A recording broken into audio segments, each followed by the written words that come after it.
Today I want to give some tips on wearing knee pads and how to do knee drops.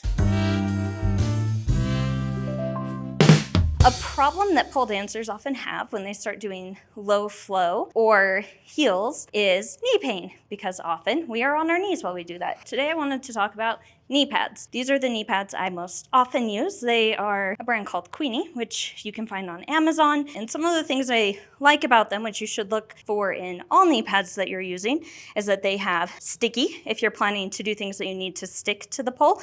So they have silicone on here, which is really nice. And then having a really good pad on the front so that as you're doing things like knee drops, you will be able to have your knees protected as you're learning how to do new skills. Today I am wearing open-toed shoes. I would recommend as you're learning how to do drops to wear a closed-toed shoe so that you can protect your toes. We're going to do one called a prayer drop. As we drop, we're going to want to have our booty and our heels meet each other on the ground at the same time. And we want to have our hands with our forearms on the pole, really holding on, so that way we have a lot of friction and we're not just throwing ourselves on the ground. We're going to pull up and drop. And as you could see, my toes hit before my knees hit, and then I wanted to have my heels and my butt landing about the same time. When doing a knee drop, again, even though we're calling them knee drops, we really want to think about landing on our toes, not our knees first, so that we can make sure that we do not damage our knees, because we only have so much strength in our knees